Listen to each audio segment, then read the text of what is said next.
Well, welcome to the Old Classic Car channel. Now, I just thought I'd do a quick update on the Morris 8. I've not posted anything up on it for a little while, and someone did ask me the other day if there are any more updates on it, and the answer is, well, I have been doing some small jobs on it, but nothing really meaty enough to warrant a video specifically about it.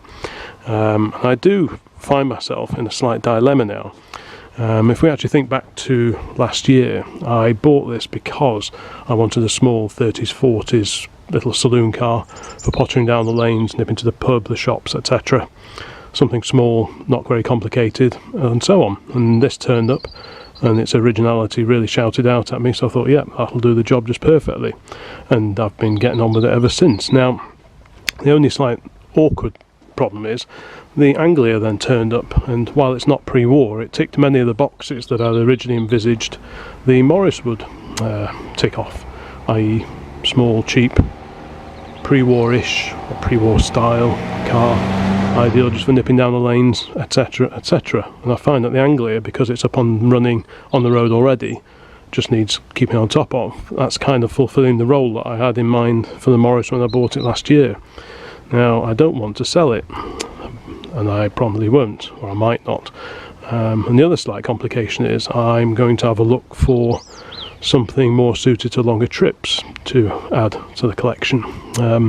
Because while these are all great little cars, they are little cars, and they're best suited to A roads and back lanes and so on. But if I wanted to go for a run out for the day, 100-mile trip or something down the motorway, they're just not suitable for that at all. So I am looking around for a later classic car saloon, something that we can all fit into and that is comfortable and will make for a fairly relaxed long distance cruiser. So I'm keeping my eye out to see what there is on the market and what can be found for a reasonable price. Now, this is part of the dilemma. A, the Anglia has come along, which has kind of fulfilling the role that I had in mind for this, and B, I'd like to get something else more suited to journeys. And of course that will need to be paid for, and I'll need to free up cash to do that, and also the time and the space. So common sense and logic would say, okay, we'll move the Morris on.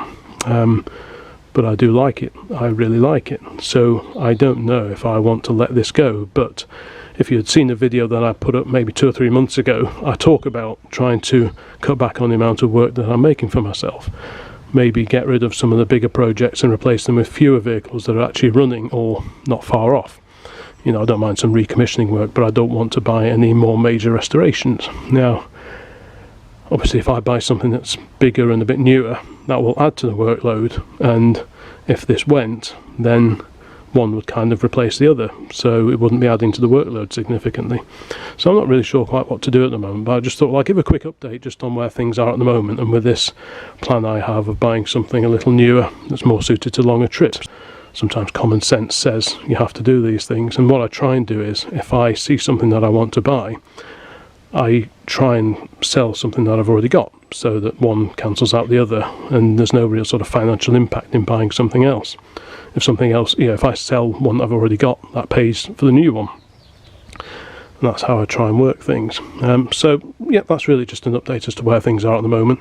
I'm keeping my eye open for something a little newer and a little larger to add to the fleet. So we'll see what happens on that score, and I'll let you know in future videos if something does turn up. No doubt it'll need some work, whatever it is that I find, but again, I don't want any major projects. I need something that's within sight of being on the road, even if it's not on the road at the moment. And history tends to suggest that I don't buy things that work straight away, so it'll no doubt be some sort of work required, but hopefully not too much. Anyway, that's just a quick update on the Morris, because I know a few people have been following the channel just to hear about the Morris and where things are at with it. So that's where things are as of this moment in time. And the reason this appealed to me so much was because it's such an original little car, and so on. So there we go. That's the latest update on that one. I'll let you know if and when anything develops on the slightly newer classic car front. So thanks for watching. Please check out some of the other videos more soon. Cheers, bye bye.